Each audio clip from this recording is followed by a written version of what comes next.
One देवी और उनके पुत्रों ने हमें उस दुष्ट मकरासुर के आतंक से मुक्त किया है। हमें उनकी विजय ने दूसरा जीवन दान दिया है। हमें भी थोड़ी सहायता करने का अवसर प्रदान कीजिए महाराज। धर्म का मार्ग तो सबके लिए खुला है। सेनापति जी, हमारी सेना की एक टुकड़ी को कहिए कि इस क्षेत्र में चारों ओर फैल जाए। मुझे किसी भी मूल्य में दोनों बालक और वन देवी चाहिए। और हमारी सेना की एक टुकड़ी जल के भीतर भी जाएगी, जिसका नेतृत्व हम स्वयं करेंगे।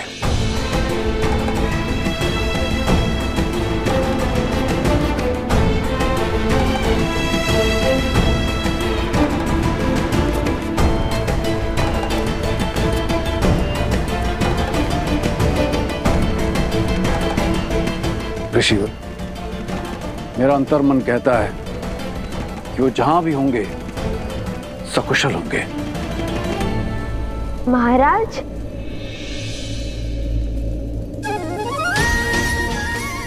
महाराज, हम भी कुशल हैं और हमारी माता भी।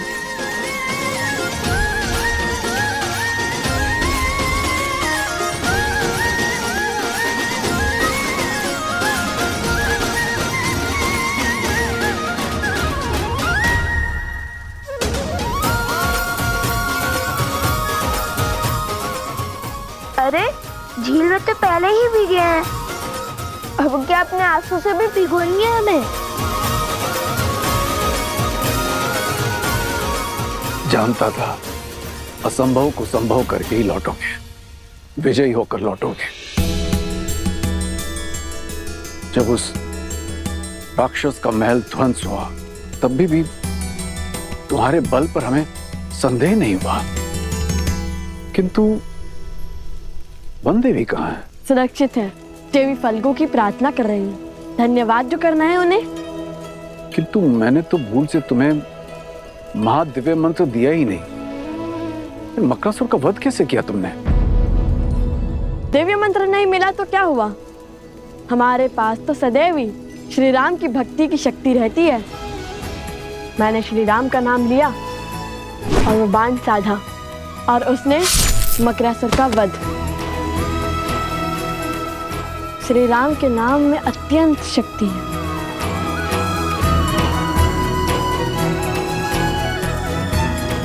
वही शक्ति जो हनुमान जी को राम नाम से मिलती है।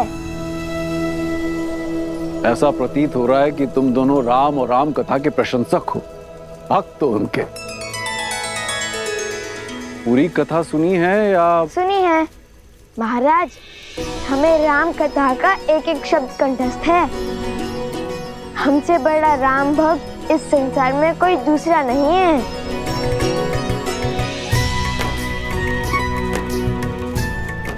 लगता है आपने हमारी पूंछ पर ध्यान नहीं दिया।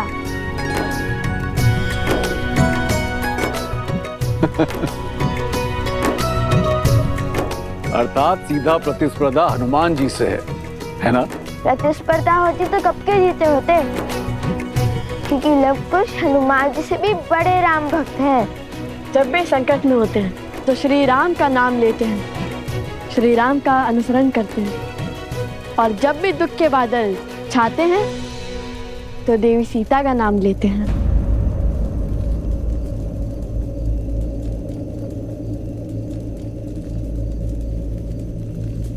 सीता?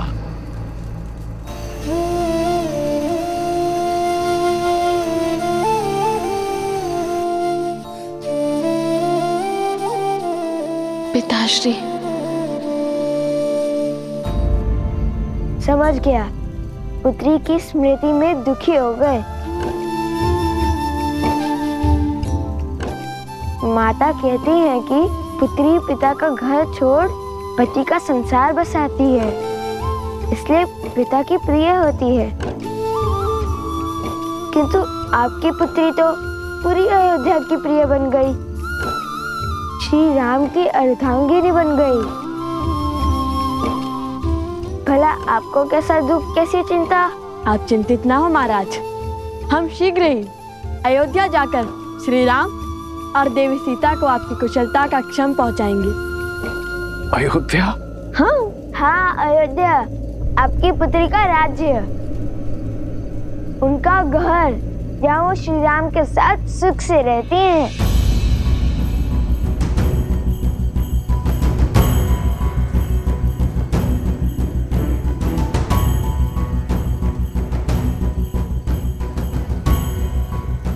राम कथा का अंतिम अध्याय है। क्या पढ़ाया है तुम्हारे गुरुजी ने? परीक्षा ले रहे हैं हमारी। अंत में राजा राम और महारानी सीता का पट्टाभिषेक होता है और वो सुख से अयोध्या का कार्यभार संभालते हैं। कैसी अभागी हूँ मैं। इतने वर्षों बाद पिताश्री को देख तो सकती हूँ, किंतु उनके समक्ष नहीं जा सकती, उनके चरण स्पर्श नहीं कर सकती, सुख दुख के बोल नहीं बोल सकती, उन्हें उनके नातियों का परिचय नहीं दे सकती।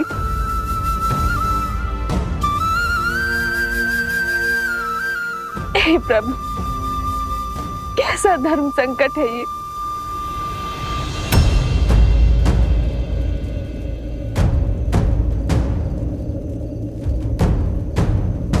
क्या करें आप ऋषि कुमार? हमारी माता ने कहा कि आप उनके पिता समान हैं, तो आप हमारे नाना हुए और नातियों का उनके नाना से आशीर्वाद लेना उनका धर्म भी है और अधिकार भी। मुझे क्षमा करना पिताश्री, मैंने आपसे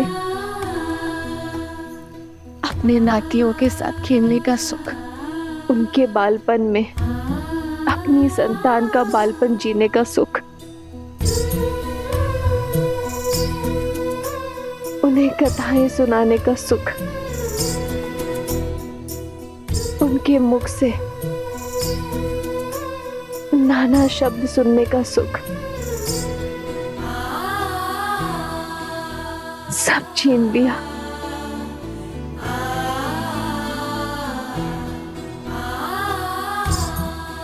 कितने अभागे हैं मेरे लव कुश,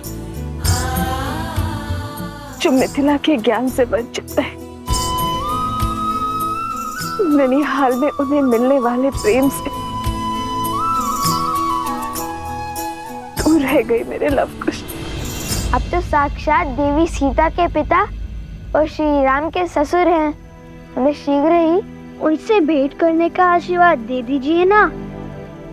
आशीर्वाद के लोभ से प्रणाम। हाँ हाँ जानता हूँ, लोग से प्रणाम करना बुरी बात होती है।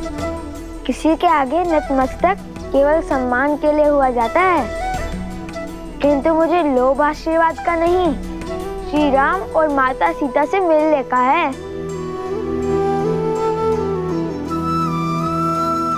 ईश्वर सदैव तुम्हारे हृदय को भोलेपन से भरा रखे।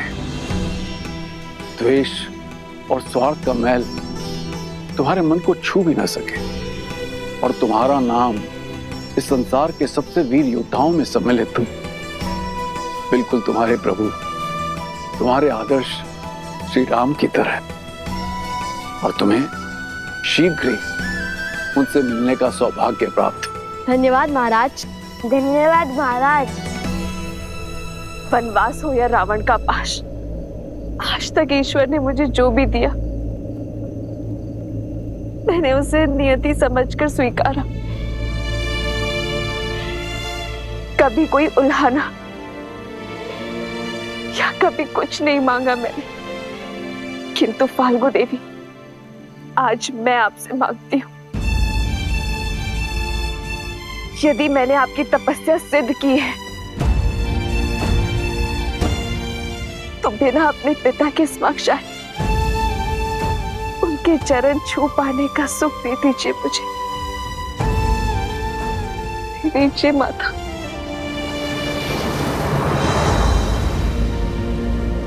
तुम दोनों से मिलकर लगता है कि तुम दोनों मेरे अपने हो, मेरा अपना अंग।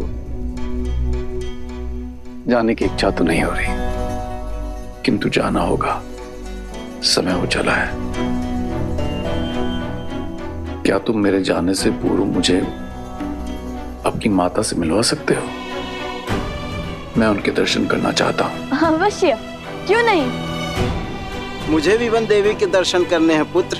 हाँ हाँ, हमें भी वन देवी के दर्शन करने हैं। आइए, माता इस ओर है।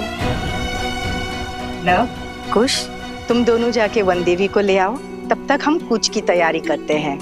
कुश, तुम इनके साथ जाओ, मैं माता को लेकर आता हूँ। ठीक है भैया। आइए। अद्भुत युद्ध किया है तुमने कुश। अवश्य तुम्हारे धनुष में कुछ विशेष है। लो, खुद ही देख लो।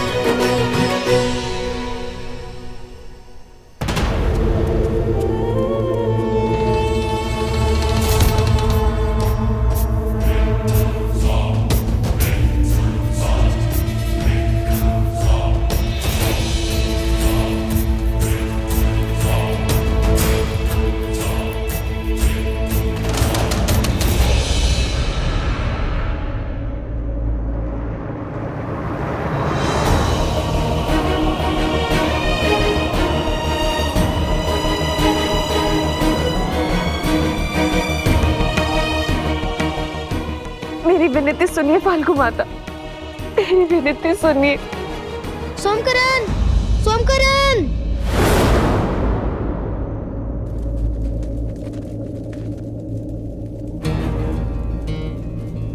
कुश, कुछ तो अनिष्ट है। या अवश्य ही कुछ की कोई शरारत होगी। आप सब यहीं रुकिए, मैं आता हूँ। सैनिकों, लव के साथ जाओ।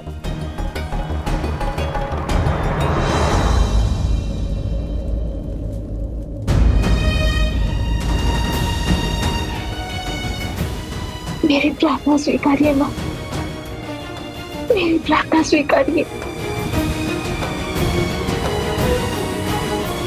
क्या हुआ कुश? कुश क्या हुआ, बोलो। कुश बोलो भी। सोमकरण। क्या हुआ गुरु माँ? वो राक्षस सोमकरण को ले गया उस और मुझे जटुकरण ने अपने प्रश्न में उलझा रखा था। एक धनुष भी उसके पास था। पता नहीं कब वो असुर आया और फिर हमने सोमकरण की चीख सुनी। जो भी हुआ ठीक है, किंतु अब शीघ्र हमें उन्हें पकड़ना होगा। चलो कुश।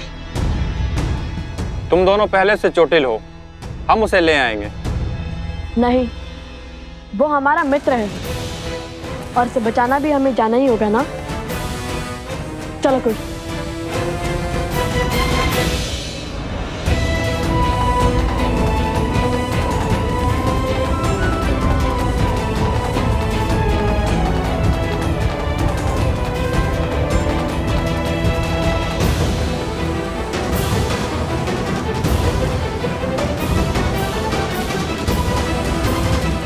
सीता, ऐसी घोर काली रात्रि में बिना प्रकाश के हम वन देवी के दर्शन कैसे कर पाएंगे?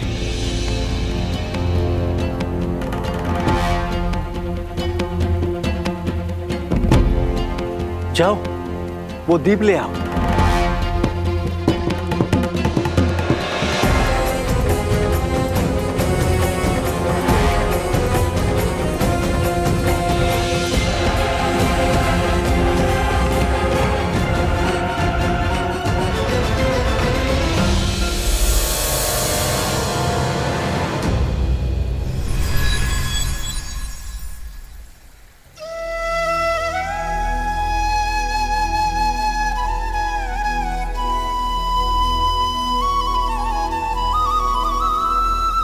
वन देवी, आपके दर्शन पाकर हम धन्य हुए। आपके पुत्रों को देखकर दो राजकुमारों का स्मरण हो आया, राम और लक्ष्मण। वर्षों पहले मिथिला पधारे थे। उनकी माता में भी एक परिचित मुख को देखने की आशा थी, किंतु आप तो उनसे भी अधिक अलौकिक हैं।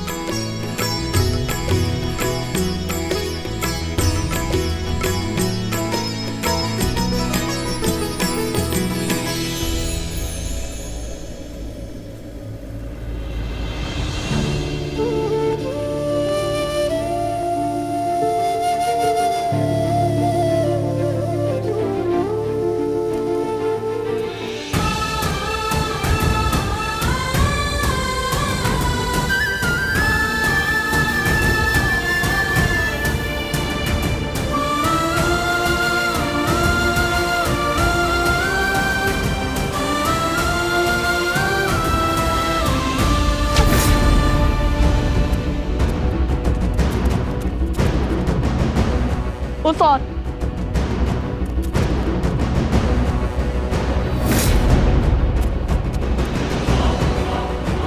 सोमकरण, वो रहा, शीघ्रता करो। रुको।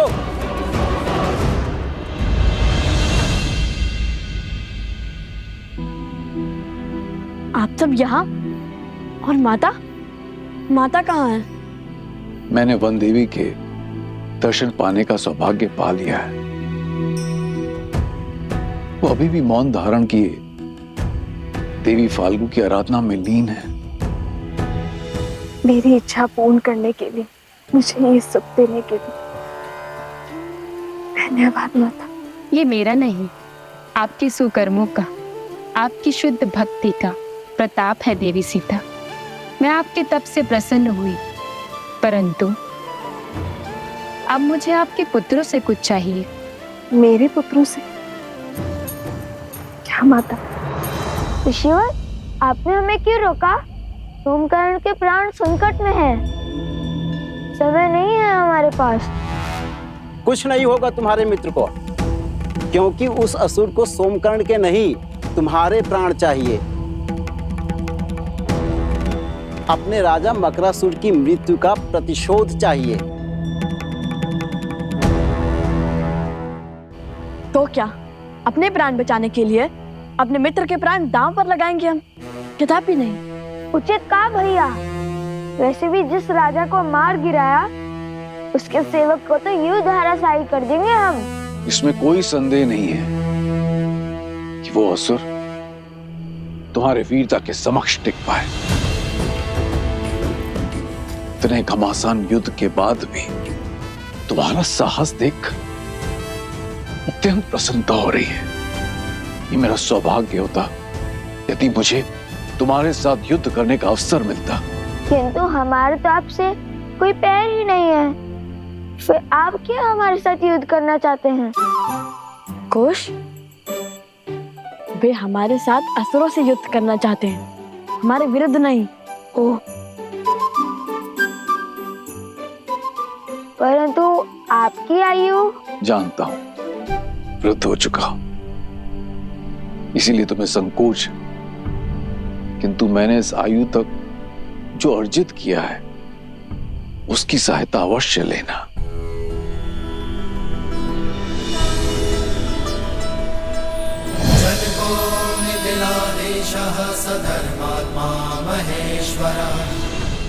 उपहार के रूप में मैं तुम्हें यह देना चाहता हूं, ये तुनीर जो स्वयं भगवान परशुराम ने मुझे दिया था। यह अक्षुत है, अर्थात इसके बाण कभी समाप्त नहीं होते और इनमें दिव्य शक्ति भी है। ये लो पुत्र। नहीं, किंतु ये आपको मिला आशीर्वाद है और ये आपने अर्जित किया है, इसे मैं नहीं ले सकता। परंतु सोमकर्ण को लौटा लाने में तुम्हारी सहायता करना मेरा धर्म है। क्या तुम मुझे मेरे धर्म से वंचित करोगे ऋषि कुमार?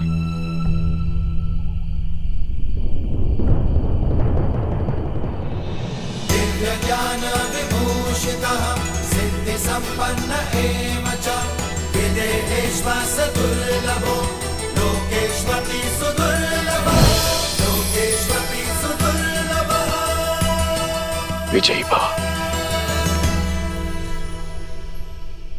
अब आप जाइए महाराज, और हमारे लिए चिंतित ना हो। हाँ, यदि श्री राम ने चाहा तो हम शीघ्र ही ये भेंट लौटाने आएंगे।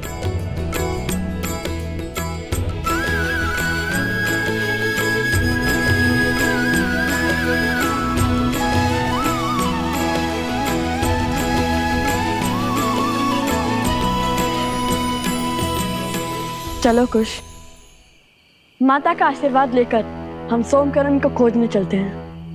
अभी तुम्हारे कार्य शेष हैं। माता फल्गु तुमसे कुछ चाहती हैं। हमसे? हमसे क्या? उत्तर नहीं देना था तो बोलते थे, क्यों आंखें क्यों मूंद ली? कुश, वे ध्यान कर रहे हैं। क्षमा ऋषिवर, अब ये मौन रहेगा।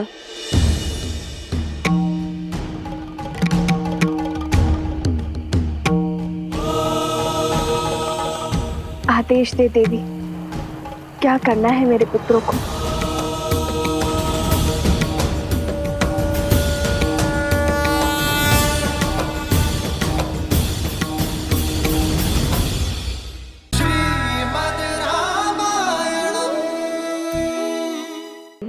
क्या करना है मेरे पुत्रों को?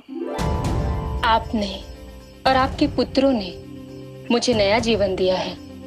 सीता, मैं चाहती हूँ आपके पुत्र अपने हाथों से मेरे इस तट पर एक मंदिर बनाएं, आपका।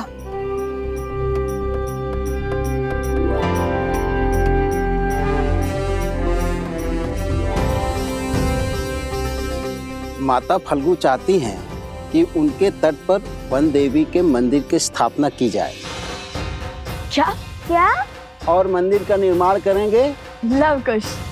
वन देवी की, वन देवी की, वन देवी की, वन देवी की। वहाँ क्या हुआ?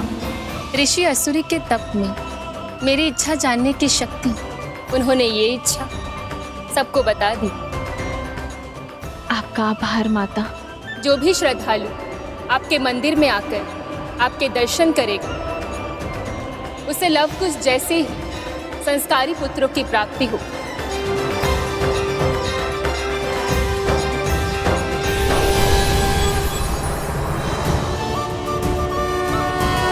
यदि हम अभी मंदिर बनाएंगे तो सोमकरण को बचाने में विलंब होगा, कष्ट में होगा वो।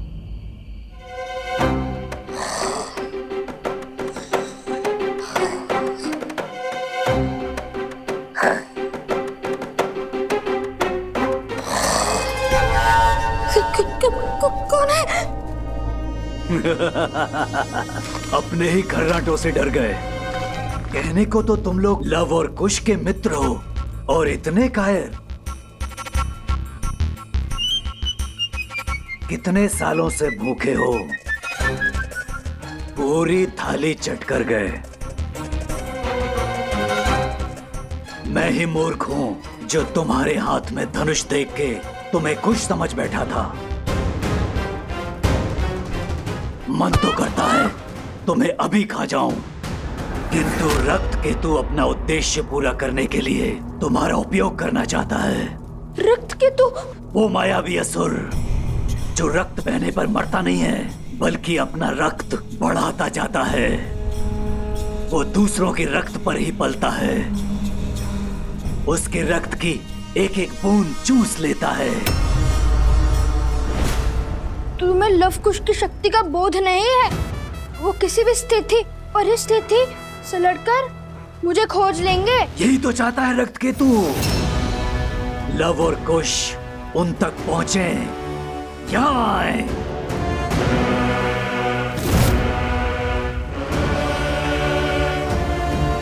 चिंतित मत हो, इस मंदिर की स्थापना से धर्म की शक्ति बढ़ेगी और अधर्म दुर्बल होगा। कुछ ही क्षण में सूर्य उदय होगा और सूरज के पहली किरण के साथ मंदिर की स्थापना करके तुम दोनों प्रस्थान करोगे। जो आज्ञा ऋषिवर। जो आज्ञा ऋषिवर।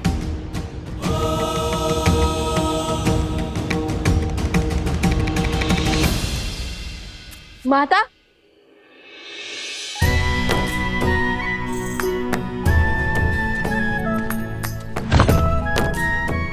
जानती है माता, देवी फल्गु ने हमें आपका मंदिर बनाने का आदेश दिया है। आदेश नहीं, सौभाग्य कहिए भैया।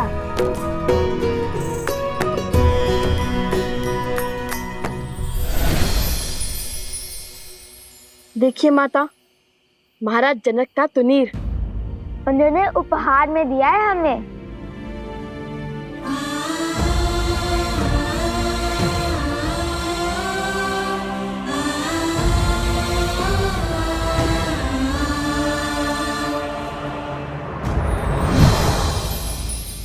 सोमकरण को लौटा लाने में हमारी सहायता के लिए भेंट दी है उन्होंने। सोमकरण? क्या हुआ है उसे? माता, मकरासुर का एक असुर सैनिक उसे उठा ले गया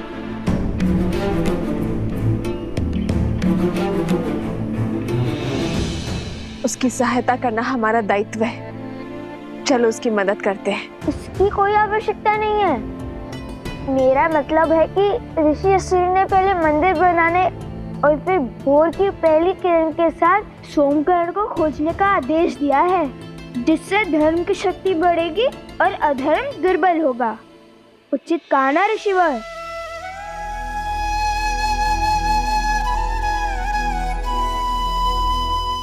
ऋषिवर सोमकरण। चिंतित ना हो देवी, लवकुश सोमकरण को अवश्य खोज लाएंगे, किंतु देवी फल्गु की इच्छा पूरी किए बिना उनका यहाँ से प्रस्थान अनुचित होगा। जैसी देवी फल्गु की इच्छा।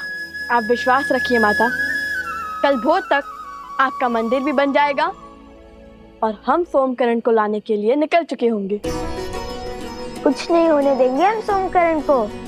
वही तो है जो मेरी हर कथा पर 100% विश्वास करता है। ना कोई प्रश्न पूछता है और ना कोई उत्तर चाहता है। अपने परम मित्र को प्राण देकर भी बचाऊंगा मैं। अब मंदिर निर्माण करते हैं, तो ये कथा भी तो सोमकरण को सुनानी होगी ना।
ऋषिवर, हमने वनदेवी का तो आभार प्रकट कर दिया है, अब बारी उनके पुत्रों को धन्यवाद देने की है।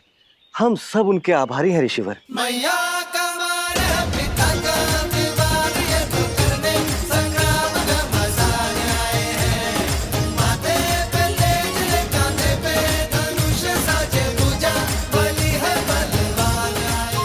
देख रहे हो भैया, पहले तुनीर, अब ये सीधा मंदिर। माता ने क्या कहा था कि धर्म के पथ पर धूप भी होती है और छांव भी। समझ गया।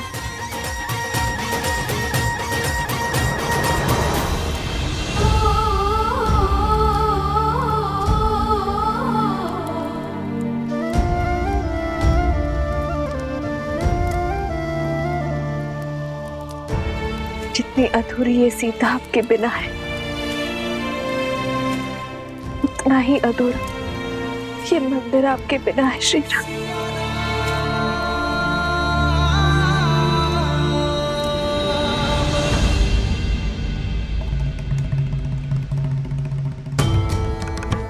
अपने अश्रु पोंछ लीजिए देवी।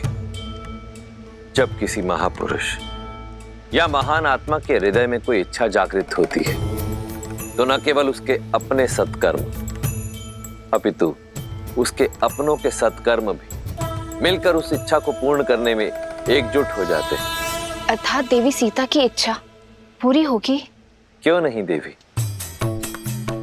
आने वाले समय में फाल्गु नदी एक तीर्थ स्थल के रूप में पहचानी जाएगी, जहां श्रद्धालु संसार भर से आएंगे और कुछ ही वर्षों पश्चात वन देवी के इस मंदिर में श्री राम की एक मूर्ति स्थापित होगी और फाल्गु में जिस स्थान पर देवी सीता ने तप किया था, वो सीता कुंड के नाम से विख्यात होगा।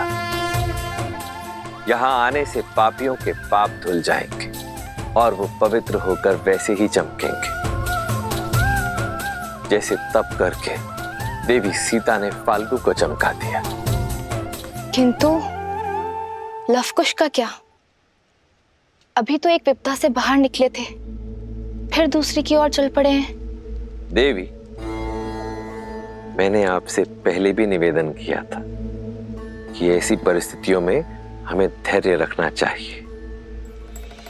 रही बात सिया राम के पुत्रों की रक्षा की, तो उनकी रक्षा हेतु पहले स्वयं राजा जनक पधारे थे। अब देखते हैं कि ये कथा कौन सा नया मोड़ लेती है।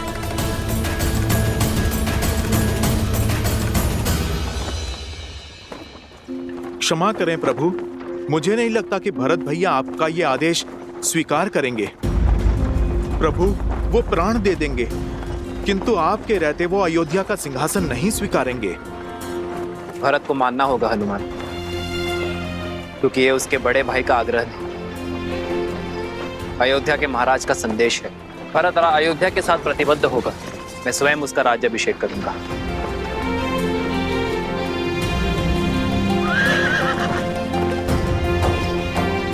रथ क्यों रोका सारथी?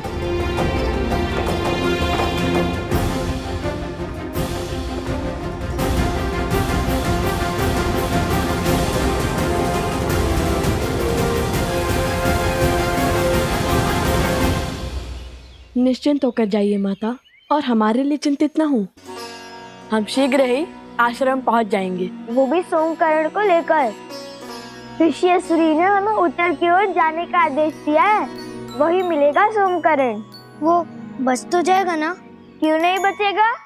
उसे पकड़ने वाला मकरासुर का तुच्छ सेवक है, और हम मकरासुर को मारने वाले लवकुश प्राणी तो उसके संकट में हैं। मूर्ख है जो हम जैसे वीरों से टकराने का दुस्साहस कर बैठा।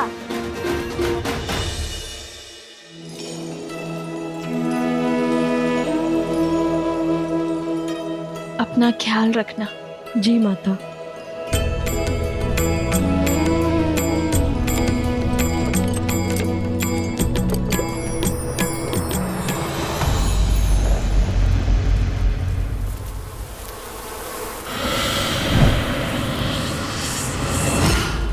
मेरा बच्चा चंद्रबाबू,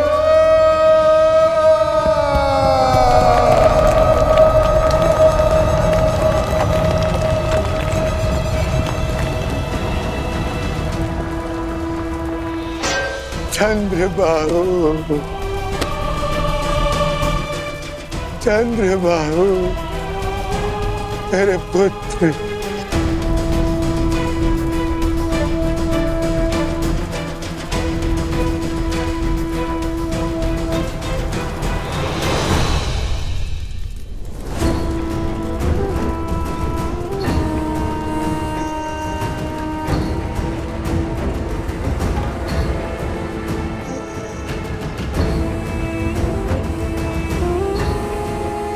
बहुत प्रसन्न होगी ना तुम?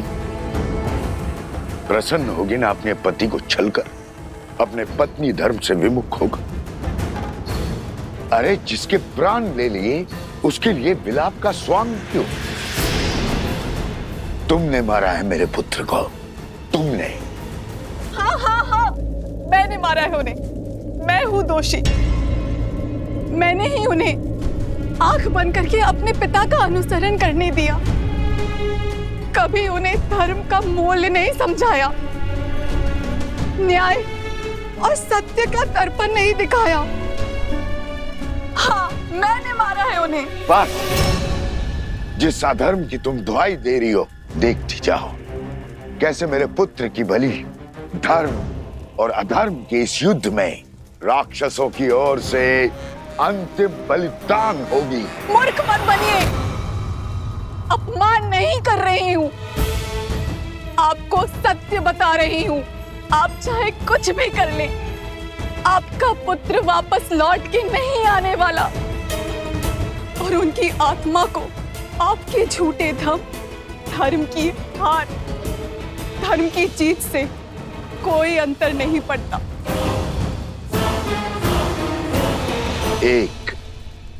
केवल एक कार्य था तुम्हारा, ब्रह्म मंत्र का जाप। उसमें भी मात खा गई। इतनी सरलता से शत्रु के बहकावे में आ गई। अपना धर्म भूल उनके धर्म का गुणगान करने लगी। जो स्वयं शस्त्र नहीं उठा पाते वो सदा नारी को अपनी ढाल बनाते हैं। लोग अपवाद और शंका से नारी का चरित्र मलिन करते हैं। आज मैं पद्मा अपने संचित सभी पुण्यों के बदले आपको श्राप देती हूँ कि जिस नारी को आप खिलौना समझते हैं वही आपका अंत करेगी।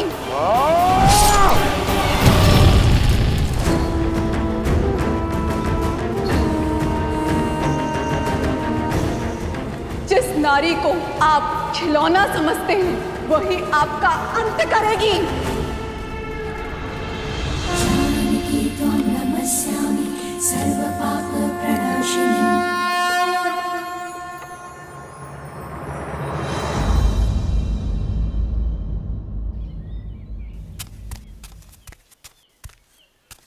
कुश कुश चाल में शीघ्रता लाओ कुश, हमारे पास इतना भी समय नहीं है। भैया वो देखिए आम। काम के बारे में सोचो कुछ, काम के बारे में सोचो। सोम किस अवस्था में होगा? भूखा होगा। उसे पीड़ा में छोड़ हम भोजन कैसे कर सकते हैं? चलो चलो।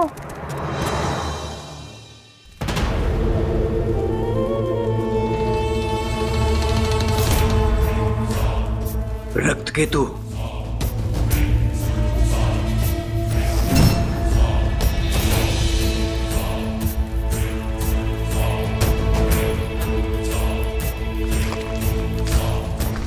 मत मारो मुझे, छोड़ दो।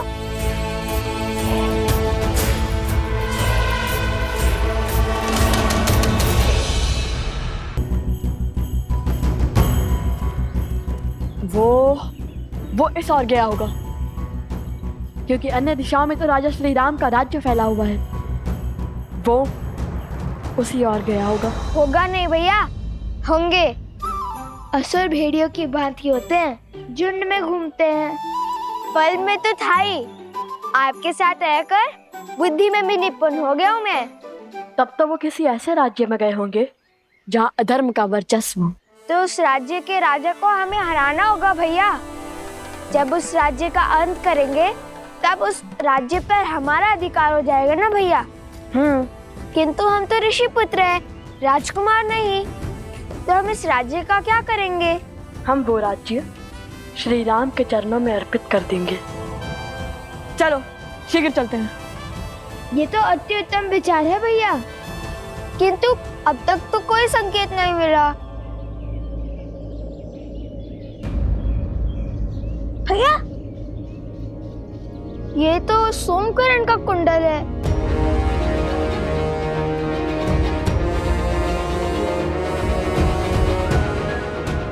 अर्थात वो उसे इसी ओर ले गए होंगे। सचेत रहो भैया। श्री राम के चरणों में राज्य रखने से पहले ही हमें संकेत मिल गया। चलो अब हम केवल श्री राम की बातें ही करेंगे।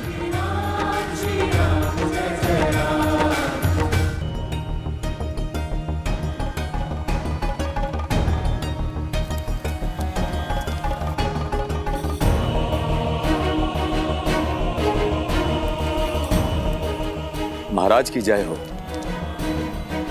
ये यज्ञ कैसा रे सुमंत? आपके भाई पितृ यज्ञ कर रहे हैं श्री राम।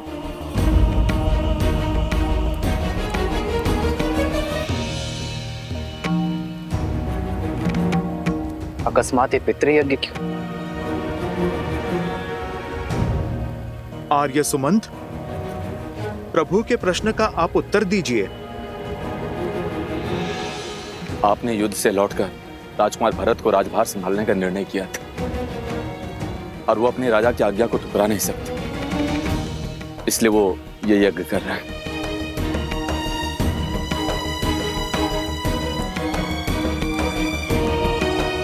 पितृ यज्ञ से प्रभु का राजकाज छोड़ने का क्या अर्थ है?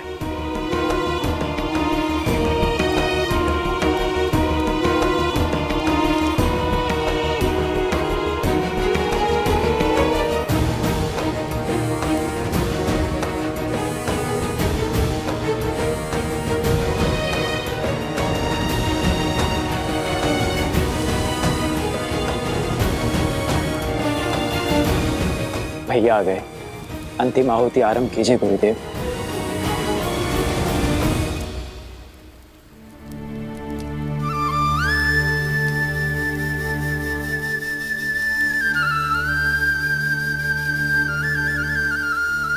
भरत के इस निर्णय का मुझसे क्या संबंध? जानता हूं मैं।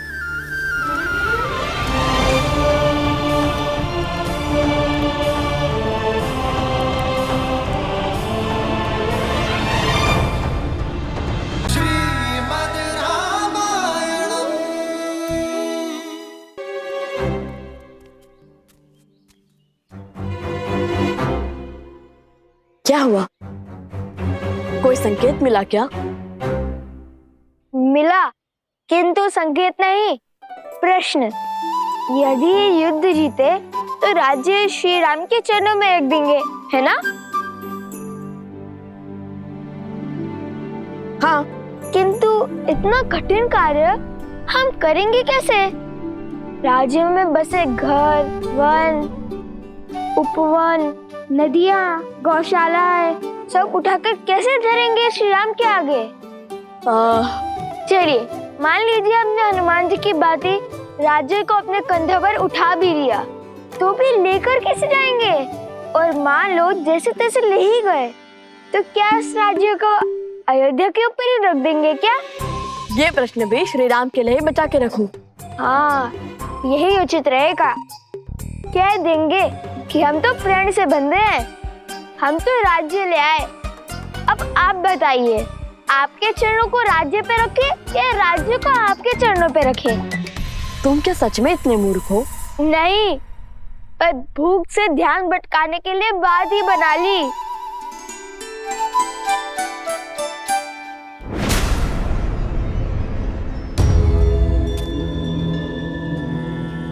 देख रहे हो सोमकरण का दूसरा कुंडल?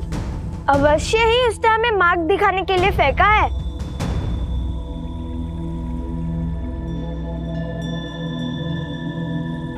कुश! लव भैया! तुमसे भूल हुई है, मैं तो केवल एक ऋषि कुमार हूँ। भयभीत क्यों होते हो? ना मैं तुम्हें मारूंगा, ना खाऊंगा। तुम मनुष्य को खाते हो? एक बार मेरी ओर देखो तो सही, जान जाओगे कि मैं क्या क्या खाता हूँ और क्या क्या करता हूँ।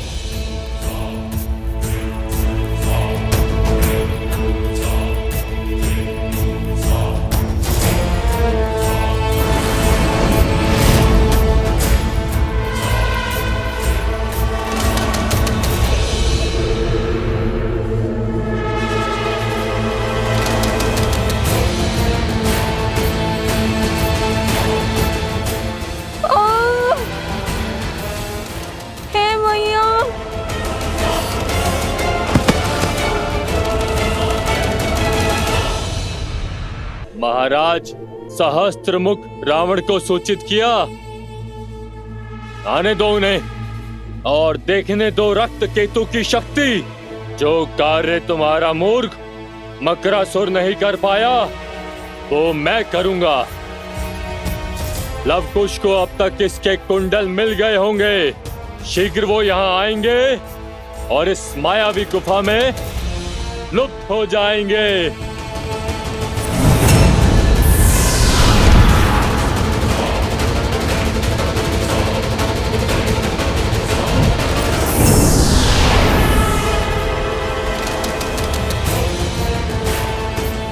इस गुफा में प्रवेश अपनी इच्छा से होता है, किंतु निकास मेरी इच्छा से।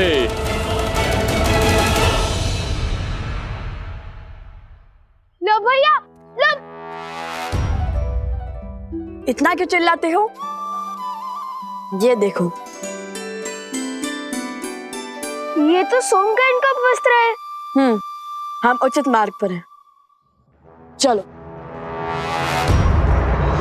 ओम पूर्णमस्य पूर्णमादाय पूर्णमेवावशिष्यते।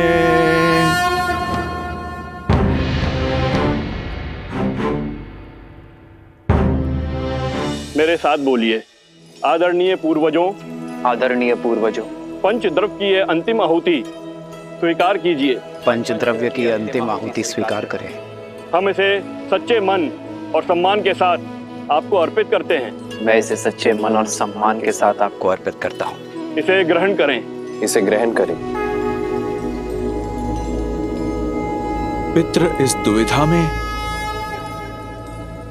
कैसे सहायक होंगे? पितृगणाय विद्महे जगन्नाथाय धीमहि तन्नो पितरः प्रचोदयात्। ओम देवताभ्यः पितृभ्यः महायोगिभ्यः एव च नमः। स्वाहायै स्वधायै नित्यमेव नमो नमः।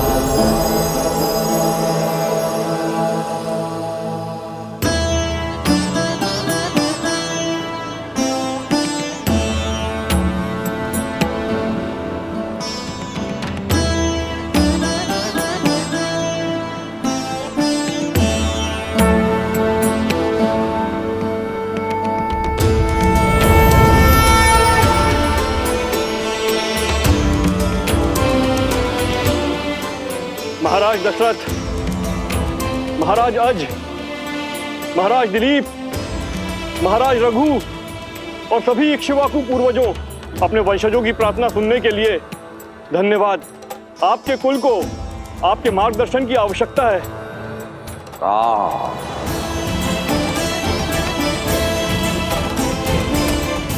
मेरे पुत्र,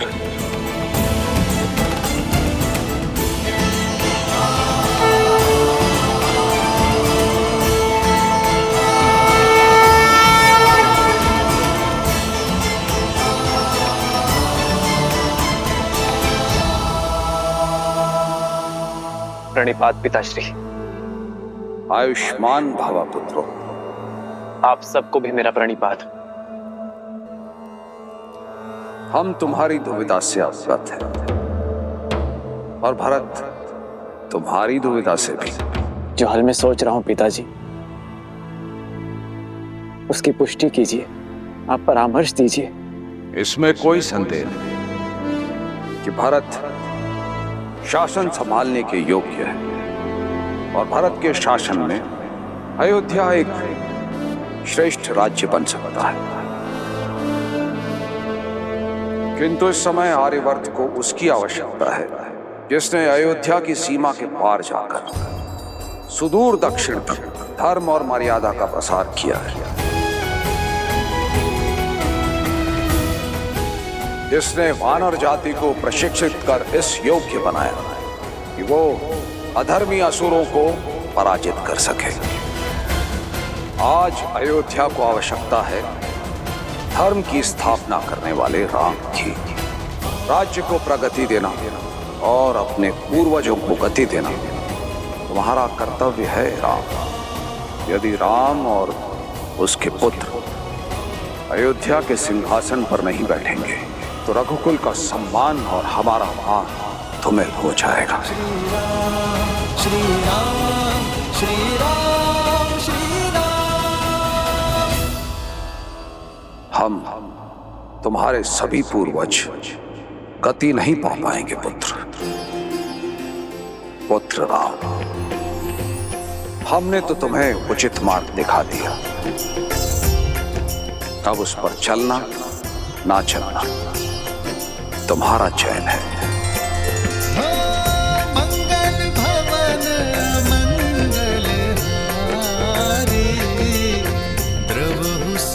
आयुष्मान भव पुत्रो।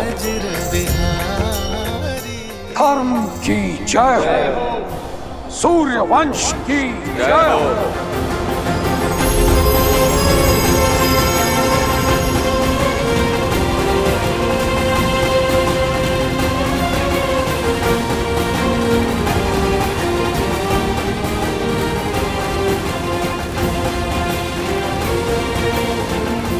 भैया,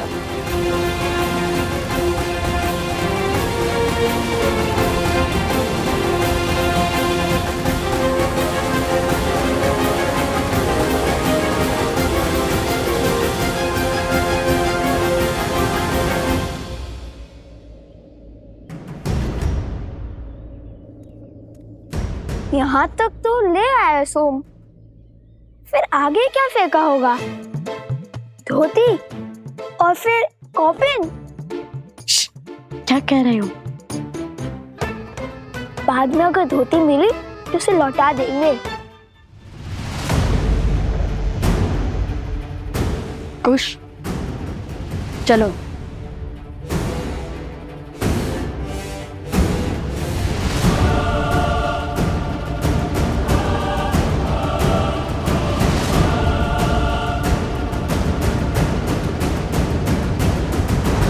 जानता हूं कि तुम परिस्थितियों के पाश में उलझे हुए हो राम, किंतु मनुष्य को अनगिनत कर्तव्यों में से सदा सबसे पहले सबसे महत्वपूर्ण कर्तव्य को प्राथमिकता देनी चाहिए। जो सबसे आवश्यक है वो दायित्व निभाना चाहिए। ये पितृयज्ञ करवाकर भरत ने मुझे अपना कर्तव्य स्मरण करवा दिया आचार्य। मनुष्य का हर कर्तव्य पुत्र शब्द में छुपा है। जो पुत्र अपने पूर्वजों को पू नाम के भयावह नरक से ना उभारे, उस पुत्र का जीवन अधूरा है। और उसी अधूरे जीवन को पूर्ण करने के लिए आपका दूसरा विवाह आवश्यक है।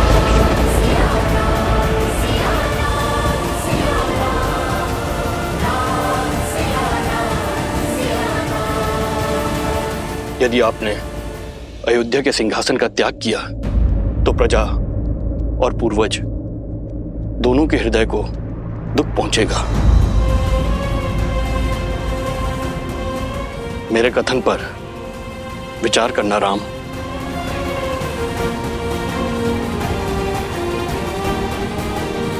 जी आचार्य। कल्याण।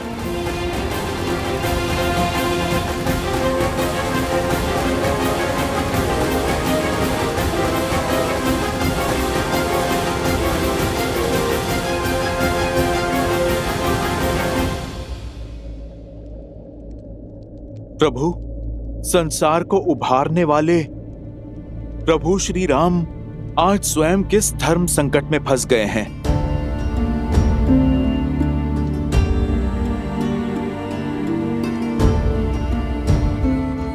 ये समय तो आना ही था हनुमान। वास्तविक धर्म युद्ध लंका में नहीं अयोध्या में है। मैंने अपना कर्तव्य निभाने के लिए सीता का त्याग तो कर दिया, अपने हृदय से सीता को दूर कभी नहीं कर पाया। कारण चाहे जो भी हो,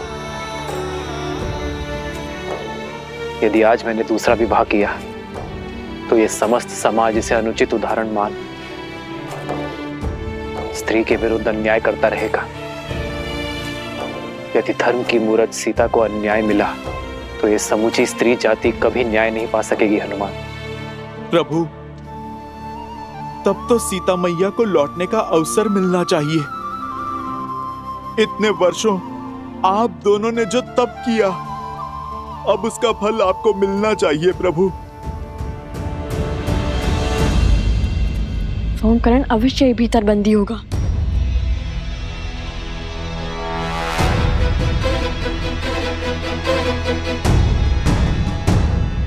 प्रभु, क्या माता को अभी भी नहीं लौटा सकते?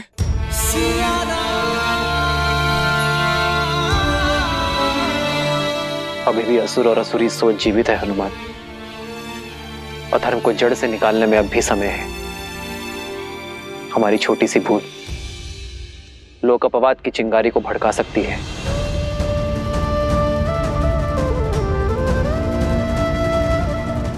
जब तक हम राक्षसी सोच को नष्ट नहीं कर देते, तब तक मैं अपने व्रत और तप से डिग नहीं सकता हनुमान। और तब तक मेरी सीता और संतान अयोध्या नहीं लौट सकते।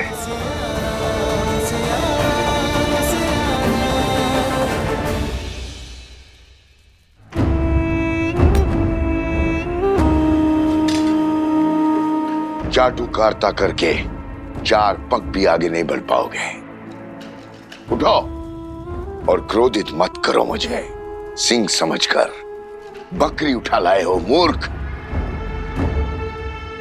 भूल तो हुई है, फिर सोचा ले आए ही हैं तो उन तक पहुंचने की सीढ़ी ही बना लेंगे। अद्भुत। अब तनिक मकरासुर की योजना स्मरण कराना मुझे। मौन क्यों हो, बोलो। सीता को बंदी बनाकर लव और कुश को अपने पास बुलाएंगे। यही तो समस्या है असुरों की। अहंकार में चूर होकर बुद्धि से ही मुख मोड़ लेते हैं, विवेक का उपयोग ही नहीं करते। बस, मैं कोई साधारण असुर नहीं हूं जो संसार से दूर नदी के तल में जीवन बिता रहा हूं। मैं रक्त केतु हूं जो आज उन बालकों का संहार करेगा, आपके भ्रम को तोड़ेगा। इस मायावी गुफा में एक बार प्रवेश किया तो निकल नहीं पाएंगे वो दोनों, और इस गुफा को बिना दिव्य अस्त्र के भेदना असंभव है। शत्रु पर वार करने से पहले उसकी पहचान जान लेना आवश्यक है, रक्तकेतु।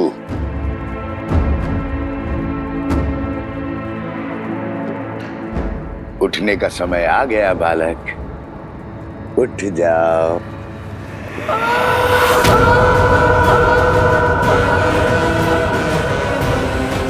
ये तो सोमकरण की ध्वनि है। कुश, वो अवश्य ही भीतर है, तो उस ओर जाकर देखो, और हाँ, केवल संकेत की भाषा में बात करना।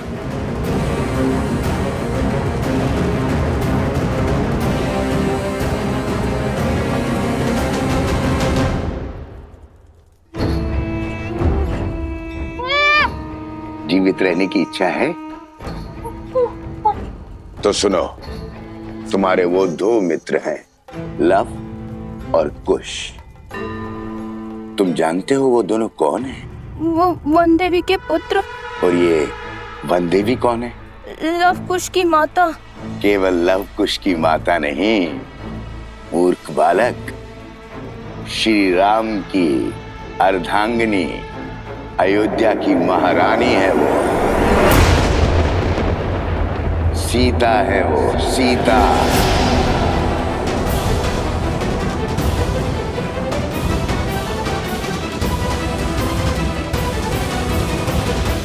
अब यदि मेरा कहा मानोगे तो जीवित छोड़ दूंगा, अन्यथा नहीं। तो जो कहूंगा वो करोगे ना? हाँ। उत्तम। तो सुनो, लव और कुश को मिथिला ले जाओ, और जब मैं वहां कहूं तो सारे समाज, सारी प्रजा के सामने, सारी मिथिला के सामने कहना कि वन देवी ही सीता है। मेरे आदेश पर ये सत्य संसार के सामने प्रकट करना, अन्यथा तुम्हारा मस्तिष्क विस्फोट से शत विशत होकर बिखर जाएगा। ऐसे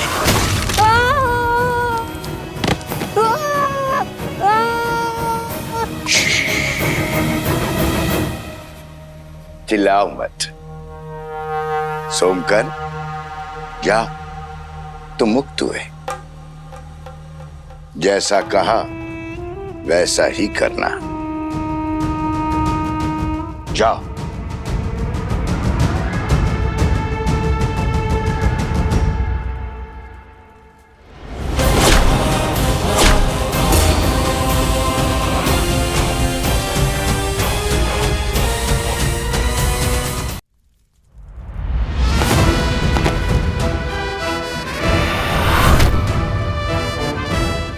चिंतित मत हो सोमकरण, हम आ गए हैं। तुम क्यों आ गए?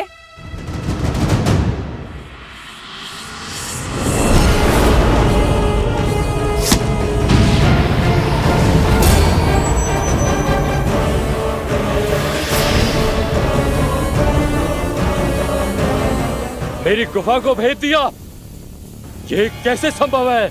जो धर्म के मार्ग पर चलते हैं, धर्म स्वयं उनकी सहायता करता है। तुम्हारे इस मायावी गुफा को भेजने के लिए महाराज जनक सहायता दे चुके हैं और ये उनके दिव्य तुनीर से निकला हुआ दिव्यास्त्र है।